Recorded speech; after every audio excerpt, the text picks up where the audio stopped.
Salut à toutes et à tous, c'est Tiamax et bienvenue dans ce 6e épisode de Rando Book. Les épreuves de fin d'année arrivent à grands pas, alors quoi de mieux qu'un bon livre pour bien se détendre? C'est parti pour l'analyse du roman La Route, écrit par Cormac McCarthy.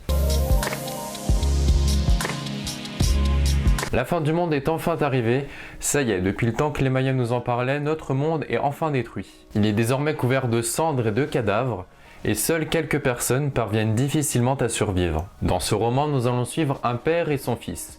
Leur objectif? Rejoindre le sud. Qu'ont-ils pour y arriver? Un caddie rempli de quelques provisions et quelques couvertures. Pour ne rien arranger, le climat est totalement déréglé.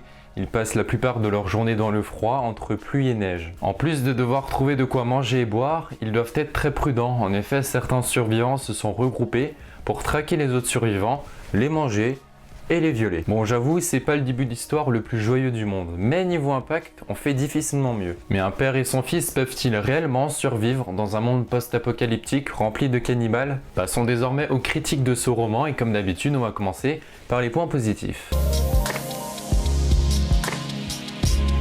Le premier point positif est l'ambiance. Il y a beaucoup de descriptions, très peu de dialogues et des dialogues très courts. Tout cela vous laisse baigner dans le décor post-apocalyptique. L'immersion est totale et le décor fait froid dans le dos. Et étant donné qu'on ne sait pas pourquoi le monde est arrivé comme ça, on se pose beaucoup de questions, notamment comment l'humanité a pu tomber si bas et comment le monde peut être à ce point détruit. On se demande également si ça serait possible que ça nous arrive. Le deuxième point positif est la quantité de réflexions proposées par l'auteur. Un voyage, c'est long, c'est donc l'occasion de réfléchir sur la foi, l'espoir, le sens de notre vie et la barrière qu'il y a entre le bien et le mal. Des réflexions qui sont encore une fois très intéressantes à prendre. Au-delà du roman, ce sont plein de petites réflexions qui sont proposées par l'auteur. Le dernier point positif est la portée du livre. Après l'avoir lu, on se rend compte que ce n'est pas un simple roman proposant un voyage post-apocalyptique, mais que l'auteur nous propose quelque chose de beaucoup plus profond et que le réel but du père n'est finalement pas d'arriver au sud. Passons désormais au point négatif de ce roman.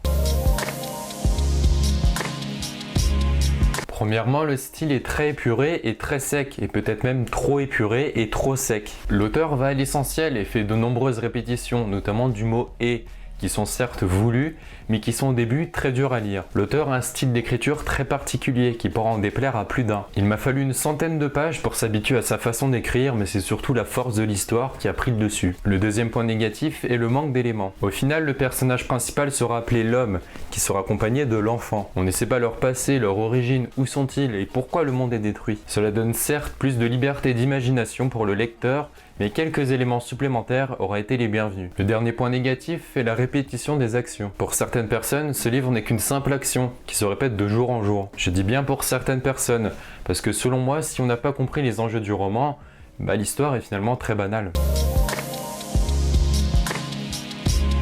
J'ai personnellement bien aimé ce roman.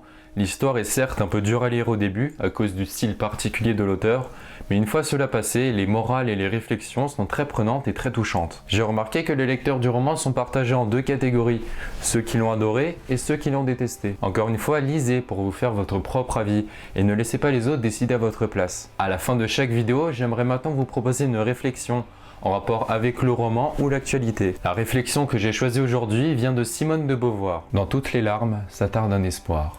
Je vous laisse réfléchir dessus, c'était Tiamax pour une nouvelle analyse, bonne lecture et bonne journée. Ciao.